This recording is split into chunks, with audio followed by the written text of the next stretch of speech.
Hello mga kalihim, pasensya sa matagal na upload ng mga kabanata nito, medyo matagal kasi pag-translate ng mga words, inaayos ko kasi para mas maganda pakinggan, at sana suportahan nyo po ang story na ito, pa-like and share naman po, para mas madami pa ang makakakita ng story na ito. Salamat sa mga walang sawang nakasuporta sa channel ko.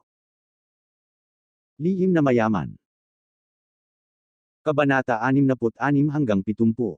Matapos harapin ang sitwasyon sa Starlight, sa wakas ay umuwi na si Alexander Yang. Pagdating niya sa bahay, palagi siyang nag-isip tungkol sa kung paano niya dapat hawakan ang sitwasyon tungkol sa pamilya ni Lily. Nang gabing iyon, tumawag siya kay Kim Woo at ibinigay sa kanya ilang mga tagubilin sa kung ano ang gagawin. Kinabukasan, habang si Lily Evans ay dumiretso sa trabaho sa kumpanya, si Alexander Yang sa kabilang banda, dumating sa isang maliit na tindahan ng kape at iniutos ang kanyang sarili ay isang latte. Pagkatapos maghintay ng halos 5 minuto, ang isang bagong tatak na BMW 530 ay tumigil sa harap ng coffee shop. Sa sandaling iyon, isang binata na puno ng lakas lumabas mula sa kotse na may tame time na hitsura. Possess ang isang medyo gwapo na hitsura. Pagkatapos ay lumakad siya sa coffee shop kasama ang isang mahigpit na bilis. Mukhang isang taong mayroon nakaranas lamang ng maraming taon ng serbisyo sa hukbo. Direktor Yang, isang kasiyahan na makilala ka. Aking pangalan ay Wu Zing. Dinala ko ang kotse na hiniling mo at tatanggap ng iyong pagtatasa ng direkta, sinabi ni Wu Zing bilang siya ituwid ang kanyang likuran at tumayo sa harap ng si Alexander Yang, parang nagbibigay siya ng ulat. Tumingin si Alexander Yang kay Wu Zing at tumango. Bahagyang nagpakita siyang isang mabuting bata lalaki. Matapos maranasan ang mga kaganapan na naganap sa Starlight, agad siyang nagpasya na mag-ayos ng bodyguards para kay Lily Evans. Orihinal na gusto niya upang mag-order ng chief ho ng Ning family na ilipat ang ilang mga alagad na nilinang sinaunang martial arts. Pagkatapos ng lahat bilang matanda ng Ning family ko, Shanghai ay malamang na nakamit ang isang mataas antas ng mastery sa sinaunang martial arts. Sa gayon, ang kanyang mga alagad ay tiyak na hindi magiging karaniwan alinman. Ngunit sa pangalawang pag-iisip, nagpasya si Alexander Yang sumuko sa ideyang iyon. Bagaman tiyak na matiyak ng ideyang iyon kaligtasan ni Lily, hindi niya gaanong nais iwasan ang pagkakaroon ng mga tao mula sa bilog na iyon. Makipag-ugnay sa pamilya ni Lily. Ang pangunahing dahilan ay ang mga iyon. Ang paglilinang ng sinaunang martial arts ay nabuhay sa isang ganap na naiibang mundo kasama ang iba pa mula sa secular na mundo. Bukod dito, marahil ito ay magdulot ng ilang mga problema sa kalsada kung gagawa siya ng ganyan pag-aayos. Doon, inutusan lamang niya si Kim Woo na hanapin isang retiradong sundalo upang kumilos bilang personal driver ni Lily Evans. Kasabay nito, humingi siya ng kotse na angkop sa kasalukuyang katayuan ni Lily Evans. Sinabi ni Alexander Yang, sabihin mo sa akin ang higit patungkol sa iyong sarili at iyong mga kwalipikasyon. Direktor Yang, sumali ako sa hukbo sa edad ng 18 at nagtrabaho bilang isang taga-manman para sa 5 taon. Ang pagkakaroon lamang ng pagretiro bilang isang sundalo nitong 5 taon, nagpasya akong bumalik sa aking bayan at maghanap ng trabaho. Sa ngayon, mayroon pa ako upang mangalap ng anumang karanasan sa pagtatrabaho sa lipunan. Sumagot si Zing ng matapat. Tumango si Alexander Yang sa kanyang sarili matapos mapagtanto kung paano natugunan ng mabuti ni Wu Zing ang kanyang mga kinakailangan. Hindi siya nagkaroon ng isang medyo simpleng background.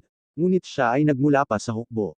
Higit pa sa siya ay may isang mabuting pagkatao at naging mahigpit na disiplinado. Parang siya rin nagtataglay ng mga kinakailangang kasanayan upang makitungo ordinaryong mga thugs at hooligans. Mula ngayon, ikaw ay magiging driver at bodyguard ni Chief Director Lily Evans, ngunit gagawin mo higit sa lahat unahin upang maprotektahan ang kanyang kaligtasan.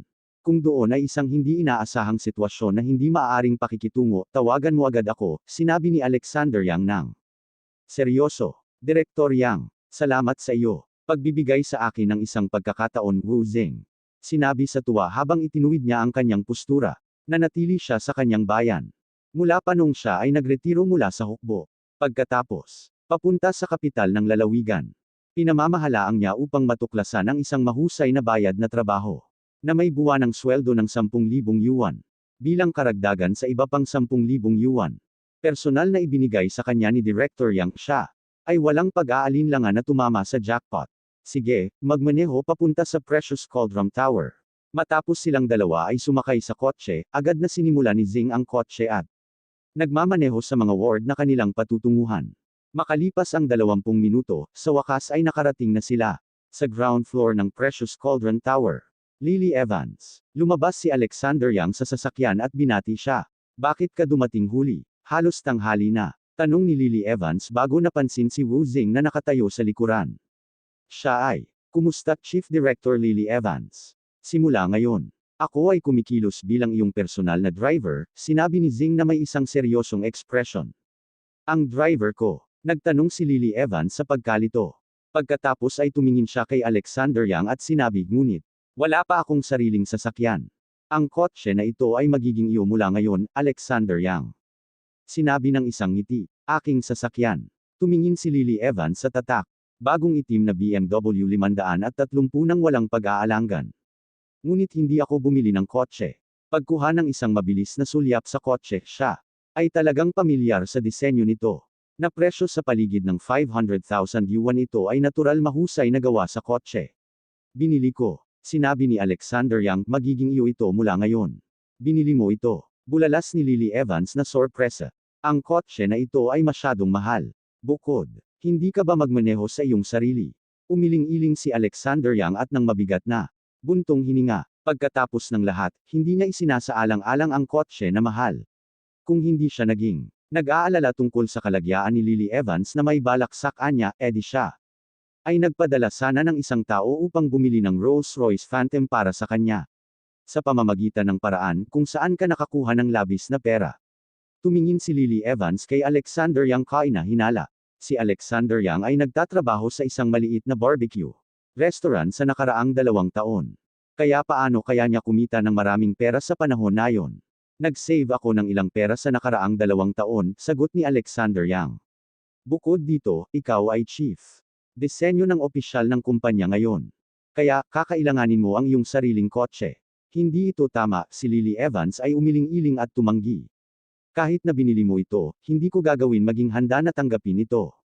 Maaari mong panatilihin ito para sa iyong sarili sa halip, dahil ang dalawa sa kanila ay hindi nagtanong tungkol sa pananalapi ng bawat isa. Natural na hindi siya alam kung magkano ang pera na na-save ni Alexander Yang. Kahit na gumawa ng sapat na pera si Alexander Yang. Sa nagdaang 2 taon, ito pa rin. Mahirap makuha ang pera na ginawa niya sa kanyang maliit na barbecue stall araw-araw. Gaano katagal siya upang makapag-ipon at makabili ng kotse na nagkakahalaga ng 4 hanggang 500,000 yuan? Huwag kalimutan, ako rin ang iyong katulong sa trabaho ngayon. Ngumiti si Alexander Yang. Dahil ikaw ay ang aking direktang superior, paano ako maglakas loob na magmaneho? Gumano kung wala kang paraan upang gawin ito. Bukod, gawin ang mga bagay na pagmamay-ari ko na hindi kabilang. Ikaw din. Nagdagdag si Alexander Yang ng tuso. Lily Evans bit ang kanyang labi sa isang magkasalungat expression. Ang paglipat ng kanyang tingin mula kay Alexander Yang.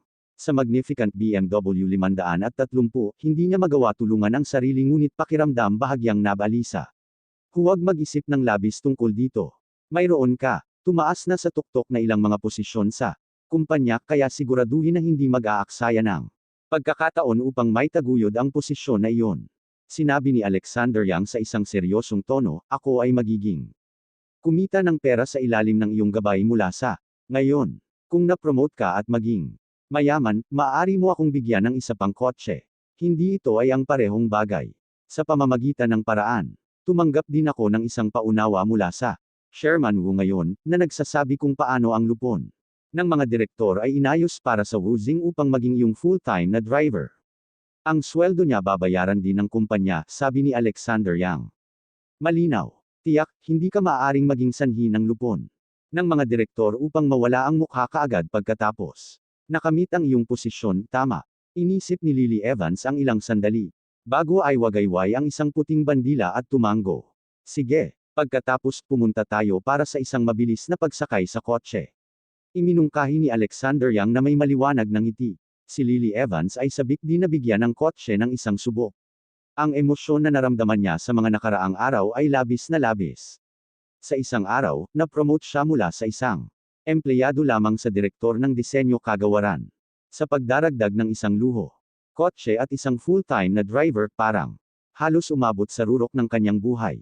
Sa sandaling ito, Isang pulang Porsche 911 ang biglang nagmaneho at hinarangan ang kotse ni Lily Evans, at bulalas na sinabi, "Ang may-ari ng pera na kinikita mo, ha? Henry Evans, anong kalokohan ka pinagsasabi mo?" Galit na tanong ni Lily Evans. "Maaari bang bayaran ng iyong pamilya ang isang kotse na nagkakahalaga ng 500,000 yuan?" Mukhang kailangan kong sabihan si Manager Lee mula sa kagawaran ng pananalapi upang tignan ang iyong account. "Kudlit," sinabi ni Zhang Tianhai na may mahinahon na ekspresyon.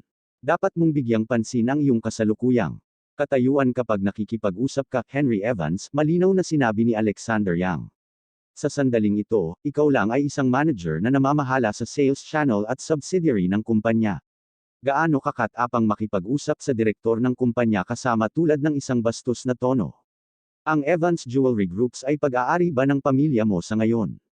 Ikaw ba talagang iniisip ang manager ng pananalapi? Makinig pa rin ang departamento sa iyong mga order. Sino sa palagay mo? Sa tingin mo ba na maniniwala parents sa iyo ang manager ng finance department sa mga utos mo? Sino ka ba sa akala mo? Ikaw parent talaga ay may lakas loob na pag-aralan ako.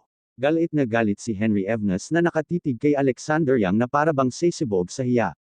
Ikaw ay isang hamak na duwag at sino ka naman para mag-alyaligid dito sa kumpanya? Tumogon si Alexander Yang na may pang-iinis ng ngiti. Ako na ngayon ay isang assistant ng Chief Design Officer ng kumpanya.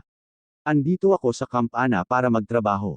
Oh, tama. May narinig pala ako may isang bagay tungkol sa kung paano ang isang tao ay sumuoka sa misa sa panahon ng pagpapulong ng mga board of directors. Pagkatapos nun ay dinilaan niya ang kanyang sariling soka sa misa gang sa maging malinis ito. Nagtataka talaga ako kung sino kaya may isip na gawin iyon. Henry, kilala mo ba kung sino iyon? Tanong ni Alexander Yang. Galit na galit si Henry Evans matapos marinig ang kahiyahiyang mga sinabi ni Alexander Yang sa harap niya. Napansin niya din ang mga tao na may di maiintindihang tingin sa kanya na napuno siya ng kahihiyan sa mukha. Di niya akalaing magagawa siyang ipahiya ni Alexander Yang at dalhin ang isang kahiyahiyang mga bagay sa harapang marami. Naghahukas ba siya ng sarili niyang libingan? Ikaw na basura ka kung di kita mapatamba ngayon gang sa mamatay. Magsimulang ka ng mag-isip na hindi ka isang malaking tao sa kumpanya ngayon. Galit na galit si Henry Evans na namonyulang mukha, at biglang tinaas ang kanyang kamay at may balak na sampilan si Alexander Yang sa mukha. Alexander Yang ay nanatili lang sa kanyang kinatatayuan at hindi man lang gumalaw ng kahit kunti at nagpapakita ng isang malabong ngit sa mukha niya. Pak! Sa isang mabilis na pangyayar na iyon, isang matangkad at may mabangis na hubog na biglang sumugod upang harangan si Henry Evans sa pag-atake. Bago bumawi si Wu Sheng sa pag-atake, si Henry Evans ay natumba na sa sahig na may nakakaawang kalagayan. "Nang ahas kang hawakan ako. Alam mo ba kung sino ako?" Sumigaw si Henry Evans sa galit pagkatapos bumabalik sa kanyang pagtayo. "Sir, wala akong pakialam kung sino ka, ako ang full-time na driver at bodyguard ni Director Lily. Ang aking trabaho ay upang matiyak na ang Chief Director Evans at ang assistant niya na si Alexander Yang ay hindi pwedeng masaktan. Mangyaring panoorin kung paano ka kumilos sa harap nila," sinabi ni Wu Zing sa seryosong tono. Si Henry Evans ay lubos na walang pagsasalita. Napuno ng emosyon ng kahihiyan at galit, naramdaman niya ang pag-uudyok na sampilan si Wu Zing sa mukha. Napansin ang taas na 1.9 metro ng Wu Zing at mabangis na katawan, bilang karagdagan sa kanyang mga bisig na bakal. Gayunpaman, pinilit niya ang kanyang sarili na tiisin ang walang humpay na galit sa kanyang puso. "Magaling, Lily Evans, nakuha mo na ang lubos na pakiramdam," nagsalita si Henry Evans sa isang mukha na puno ng puot. "Huwag maging mapagmataas lamang dahil nagmamay-ari ka ng isang kotse na ito. Ang sasakyan mga modelo na karaniwang sinasakyan ko ay ang BMW 5 serye na regalo sa akin. Mas mabuting wag kang kumolos ng sa tulad ng isang mapagmataas ngayon. Dahil isa ka lamang na acting chief design officer sa sandaling ito." Sumanghal ng malamig si Henry Evans, narinig ko na ang kumpanya ay magsasagawa ng isang jewelry exhibition. Na magpapasya sa eksaktong tao na ikop sa posisyon. Kapag oras na iyon darating, sa palagay mo ba makakaya mo pa rin upang manatili sa posisyon na iyon? Bukod sa iyong mga koneksyon sa kumpanya, titingnan natin at makita lang kung aling tulala ang maglakas loob na makipagtulungan sa iyo. Matapos kong gawin ang aking paglipat sa likod ng mga eksena, biglang naghint si Alexander Yang sa Wu Zing. Napansin ang kanyang pahiwatig, lumakad si Wu Zing at hinawakan si Henry Evans sa pamamagitan ng kanyang kwelyo at itinaas siya tulad ng isang manok. "Sir, pakisarado na lang ng marumi mong bibig," nagbabala si Zing sa isang matigas na tinig.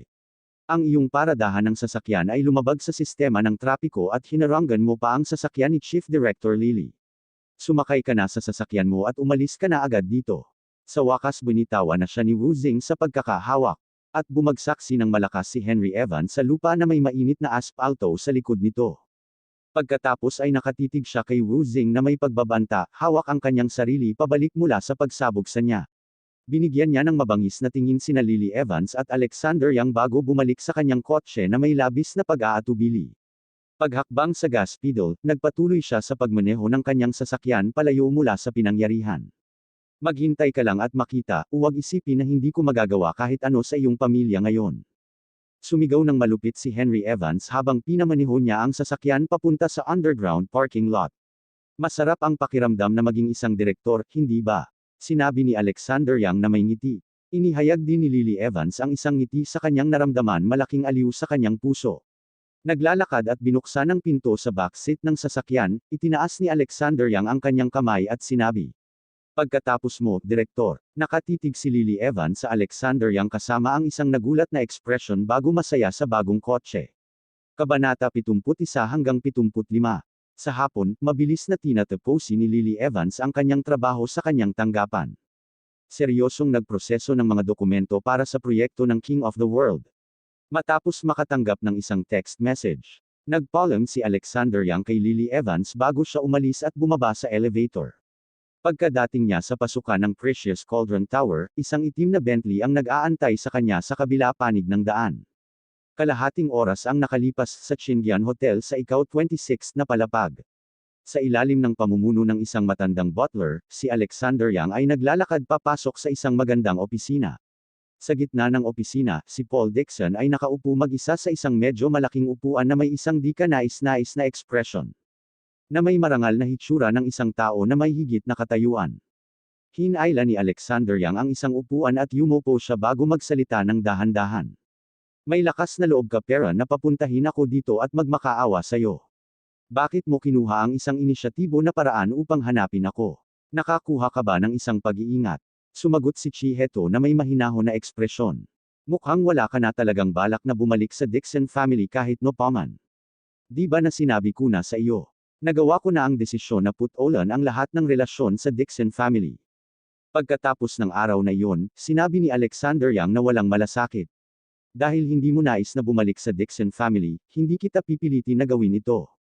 Basta tulad ng kung paano ko binigyan ka ng desisyon na gawin ang pagpipili na iwanan ang pamilya sa edad na 8, sabi ni Paul Dixon. Ang hiwalayan ng iyong ina ay isa sa ilang mga bagay na nagawa kong mali sa buhay ko. Gayon pa man isa rin ito sa mga bagay na kailangan ko gawin at sa gayon hindi ko pinagsisihan kailanman ang nagawa kong pagkakamali. Sok nag-sneered si Alexander Yang, kung gayon ano ang gusto mo pag-usapan natin ngayon araw na ito. Hiniling ko sa iyo na pumunta ngayon dahil gusto kong sabihin sa iyo na babalik na ako Imperial City, sinabi ni Paul Dixon. Bumili ako ng isang first-rate villa sa rurok ng Chingian City, Snowdragon Villa. At pinuno ko din ang garahe nito ng 10 mga kotse na sports car. Bukod dito, mayroong $100 milyon sa Swiss bank account na ito, saad ni Paul Dixon. Kunin mo ito lahat kahit na di mo ako kilalanin bilang iyong ama. Hindi ako maaaring umupo at walang gawin habang ang aking anak na lalaki ay binubuli ng iba. Tiyak na hindi kita papayagan na mabuhay pagkailanman sa kahihiyan. Hindi ko ito kailangan, kalmado na sinabi ni Alexander Yang. Buti na lang sa tingin mo na naaawa ako sa iyo. Ito ay mabuti din para sa iyo na isipin na ako lang. Pagbibigay ng mga bagay na ito sa iyo mula sa aking pagkakasala budi. Gayunpaman, dapat mong maunawaan na hindi ko kailanman kinukuha ang anumang bagay na ibinigay ko. Paul Dixon ay nagsalita sa isang marangal na paraan. Mula sa puntong ito, hindi ako makikialam sa iyong buhay magpakailanman. Binili ko na lahat ng buong Chingian Hotel at inilagay ko ang lahat sa isang safe sa ilalim ng sahig nito. Ang password ay iyong kaarawan, sinabi ni Paul Dixon ng malinaw. Kung kailangan mo na ang alinman sa mga bagay na ito, huwag mag-atubiling panghawakan ang mga ito para sa iyong sarili. Kung galit ka pa rin sa akin, pwede mong itapon yan lahat o wag na lang pansinin ito, bahala ka na kung ano gagawin mo sa mga bagay na yan. Umiling-iling si Alexander Yang sa isang malamig na ngiti. Kahit na matapos ang lahat ng mga taon na ito, nanatili si Paul Dixon bilang parehong mapagmataas. Sa paglipas ng tao na naisip na mayroon siya ng lahat at lahat ng nasa ilalim ng kanyang kontrol. Gayunpaman, naniniwala ako na minamaliit mo peran ako, Paul Dixon, nagsaad si Paul Dixon sa isang matatag at may tiwala na ekspresyon. Sa palagay mo ba talaga na umaasa ako sa aking anak na lalaki upang tumayo ng matatag sa Dixon family sa Imperial City? Sumanghal ng malamig si Paul Dixon at binago ang paksa, hayaan mo akong sabihin sa'yo. Kung nakapagpasya ka na hindi ako sundan pabalik sa Dixon family sa oras na ito maghintay ka ng 3 buwan. Kapag pinadalhan na kita ng isang mensahe bago bumalik upang makita ang iyong lolo. Dapat talagang hindi pumunta sa lungsod ng Imperial nang walang pahintulot. Kung hindi ka nakatanggap ng anumang balita mula sa akin. Pagkatapos ng 3 buwan, dapat tandaan ito ng malinaw. Huwag kailanman ibunyag ang iyong background sa sino man sa buhay na ito kahit na kaunting hakbang papunta sa Imperial City. Kung darating ang oras na iyon, kalimutan ang lahat ng nangyari sa nakaraan. Naiintindihan mo ba? Tanong ni Alexander Yang, iyon lang ba lahat? Sinabi ni Paul Dixon, dapat mong tandaan ang lahat na sinabi ko. Sa sandaling ito, tumayo si Alexander Yang. Malapit nang umalis sa silid bago magbunyag ng isang malalim na paghinga at naka-Simon Gott. Sa pag-uusap na ito ngayon, siya ay may isang hindi malinaw na pakiramdam na may isang bagay na mali sa mga pinapakita ni Paul Dixon. Tila na ang sitwasyon ng pamilyang Dixon sa Imperial City ay mas komplikado kaysa sa dati niyang naisip. Kaya, hindi makakatulong si Alexander Yang ngunit kumuha ng isang tingin muli sa pag-aalangan. Pagkatapos ay natagpuan niya ang kanyang sarili na nakatitig kay Paul Dixon. Mayroon ka pa bang ibang sasabihin? Tinanong ni Paul Dixon ng isang mahinahon na ekspresyon. Ang mga mata ni Alexander Yang ay kumaway ng bahagya ngunit hindi niya ginawa sabihin kahit ano. Pagkatapos nito, tumalikod sa paligid at umalis sa Chindian Hotel. Nang umalis na si Alexander Yang, ang pagpupulong ng bulwagan ay natatakpan ng ganap katahimikan. Nakatingin si Paul Dixon sa pintuan na naglakad palabas si Alexander Yang pagkalipas ng ilang minuto ng pagkakaroon ng isang mabigat na buntong hininga. Master, nais sabihin ng matandang butler isang bagay ngunit pinigilan ang kanyang sarili sa paggawa. Una kong naisip na ang iba pang mga sanga ng Dixon family ay kukuha ng tamang landas at sundin ang mga patakaran at regulasyon ng pamilya. Sakupin ang kapangyarihan ng ating sangay sa Elder Consejo upang makuha nila ang posisyon ng ulo ng pamilya. Ang nag-iisang dahilan kung bakit nais na ibalik si Alexander sa unang lugar ay upang ikulong ang kanilang mga bibig. Sinabi ni Chiheto sa isang pagod na tinig. Hindi ko inaasahan ang mga ito. Talagang iwanan ang kanilang dignidad at masira ang mga patakaran ng pamilya sa pamamagitan ng pagtanggap ng tulong mula sa panlabas na puwersa. Mukhang hindi na sila magkaroon ng anumang paggalang sa kanilang sariling dugo at naghahanda na pumunta sa digmaan kasama ang isa pa mga sanga. Magdadala ng isang ordinaryong tao tulad ni Alexander bumalik sa pamilya ay para kading. Nagdala ng isang tupa sa langga ng tigre. Guro, hindi mo kailangang maging masyadong pesimistiko tungkol sa sitwasyon sa Imperial City. Hindi tulad ng wala kaming anumang pagkakataon na manalo. Bagaman mayroon ang kapangyarihan ng ikatlong master. Ganap na gumuhod 2 araw na ang nakalilipas, mayroong 3 o 4 na nakatagong pamilya na maaari mong mapakilos sa ibabaw. Pagkatapos ng lahat, ang nakatago ang mga puwersa ay buo pa rin at may kapangyarihan na. Labanan, iminungkahi ng matandang butler, Sok, ang aking ikatlong kapatid ay tiyak na patay na ngayon. Tila pinaplano nilang kainin ang Dixon pamilya sa isang kagat ngunit hindi maliban kung sila ay hakbang muna sa aking bangkay. Old Lee, manatili ka sa lalawigan ng East Sea at maghintay para sa aking mga balita. Matapos umalis sa Chindian Hotel, nagpunta si Alexander Yang diretso pabalik sa Precious Cauldron Tower. At tumigil sa pag-iisip tungkol sa Dixon family para sa ngayon. Sa gabi, sina Lily Evans at Alexander Yang ay umalis mula sa trabaho sa kumpanya, at sumakay sa elevator papunta sa ground floor pagdating sa harap ng Precious Cauldron Tower. Si Wu Zing ay nakapark na ng kanyang sasakyan sa kalsada at naghihintay para sa kanilang pagdating. Tama, Alexander Yang. Malapit na si Lily Evans banggitin ang isang bagay bago mag-atubili. Ano ang mali? Tinanong ni Alexander Yang. May reunion ako ngayong gabi. Ikaw ba, handang sumama sa akin? Tanong ni Lily Evans. Isang pagsasama-sama ng mag-aaral. Inihayag ni Alexander Yang ang isang maliwanag na nakasimangot pakikinig sa mga salitang iyon. Pag-aasawa sa isa sa pamilya ng Evans sa nakaraang 2 taon, siya ay hindi pa nakilala ang mga kaibigan ni Lily Evans dati. Kita mo, may ilang mga langaw sa aking bilog na mga kaibigan na medyo nakakainis. Agad na pinaliwanag ni Lily Evans kay Alexander Yang nang napansin niya ang pagdududa nito. Okay, Pop, anta ako, tumango si Alexander Yang nang wala pag-aalangan. Habang magkasama silang dalawa sa sasakyan, sinimulan ni Wu Xing ang makina at nagmaneho diretsyo sa nakagagambalang lugar ng lungsod.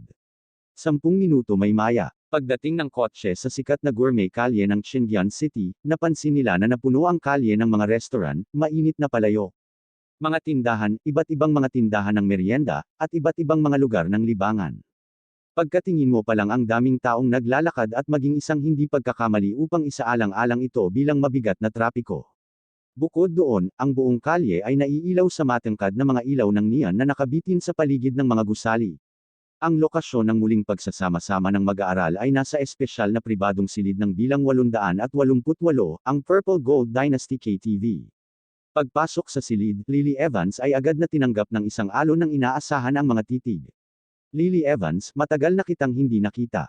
Narinig ko na kamakailan lang ay na-promote ka bilang Chief Design Officer ng Evans Group. Binabati kita. Tama iyan. Noong si Lily Evans ay nasa universidad, nakatanggap siya ng isang parangal para sa disenyo ng alahas. Nang kurso siya natapos bilang isang dalubhasa sa field na ito. Ang ilan sa mga bata at magagandang batang babae ay tumayo, na may malugod na pagbati sa kanya siyang tulad ng sinabi nila na may mga ngiti sa kanilang mga mukha. Oh tama, Lily Evans, sino ang taong ito sa tabi ikaw? Isang tao sa isang madilim na lilang suit na tinanong. Kay na hinala habang nakatitig siya kay Alexander Yang kasama ang isang hindi magiliw na titig. Nag-atubiling sinabi ni Lily Evans, at biglang siya ang katulong na direktor ni Lily Evans, Assistant Alexander Yang. Isang batang babae na may nakapusod na bihis sa isang nakaistilong kasuotan na nagmamadali upang sagutin. Ang tanong ni Lily Evans na may maliwanag ng ngiti sa mukha niya. Si Alexander Yang ay ngumiti lamang ng mahina at nanatili tahimik. Kilala niya ang babaeng iyon na may nakapusod. Pagkatapos ng lahat, siya ang matalik na kaibigan ni Lily Evans na si Evan Lee. Oh, Assistant Yang, isang kasiyahan na matugunan ikaw, ang tao sa suit ay ngumiti at nag-abot ng kanyang business card. Ako ang General Manager ng Zuyang Construction Company Peter Ho. Tumango si Alexander Yang at sumagot, kinalolugad kung makilala ka. Lily Evans, kamangha-mangha ka para sa iyong kumpanya kahit na nagpa siya na magtalaga sa iyo ng isang katulong. Ang kaakit-akit na batang babae sa isang itim na damit na sinabi na may inggit. Hindi lamang siya itinalaga ng isang katulong bagaman. Hindi mo alam, si Lily Evans ay mayroon pa bibigyan ng BMW 5 Series, kasama isang full-time na driver. Bulalas ni Evan ang buong pagmamalaki na parang ipinapakita niya ang kanyang sarili pag-aari.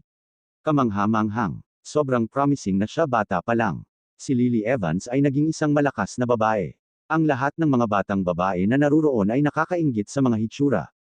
Ang kanilang mga mukha. Alright, Evan, maging mas katamtaman. Lahat ay hindi mas masahol kaysa sa akin, Lily Evans. Sinabi ng isang ngiti, na nasiyahan ang kanyang kawalang kabuluhan kaunti. Pagkatapos ng lahat, hindi pa siya nakatagpo siya dati. Habang ang lahat ay nakikipag-chat, si Alexander Yang at si Lily Evans ay yumupo sa sofa. Sa oras na ito, si Evan Lee ay lumapit kay Alexander Yang, ang kanyang ekspresyon ng ilang hindi masaya. Alexander Yang, sa wakas ay may pagkakataon si Lily Evans na hindi mataas ang kanyang ulo ngayon, kaya huwag ipahiya siya, babala ni Evan Lee. Huwag kang maglakas loob sabihin sila na asawa mo si Lily Evans. Ikaw ba maunawaan? Sumagot si Alexander Yang ng isang simpleng ngiti. Lily Evans, ikaw din. Bakit ka nagpa siya na dalhin? Alexander Yang dito. Alam mo ang dahilan kung bakit ako kumikilos ng ganito sa harap ng aming mga kamag-aral. Hindi ikaw. Sa bilis na ito, magtatapos ka bilang ang idolo ng aming klase, si Evan Lee ay nakatayo sa tabi. Lily Evans at sinubukan na hikayatin siya. Huwag hayaan ng Alexander Yang na sirain ang imaheng iyon sa iyo. Tinangka ni Livon Lee na i-instigate si Lily Evans. Ganap na hindi pinapansin ang katotohanan na si Alexander Yang nakaupo sa tabi niya. Alright, Evan, huwag nating pag-usapan ito ang aming kaklase na nagtitipon ngayon. Lily Evans seryosong sinabi. Sa oras na ito, iminungkahi ng isa sa mga batang babae, kami ipagdiriwang din ang mga nagawa ni Lily Evans. Sa muling pagsasama-sama ng klase ngayon. Halika, lahat tayo isang toast na magkasama. Cheers! Cheers! Ang pangkat ng mga tao lahat ay tumayo at toasted na may mga lata ng beer. Nang kumuha ang lahat ng kanilang mga upuan, si Peter Ho biglang kumuha ng isang magandang maliit na regalo. Kahon mula sa kanyang bulsa at binuksan ito sa harap ng lahat. Sa loob ay isang string ng sparkling jade quintas ay isang napaka-nakasisilaw na kinang.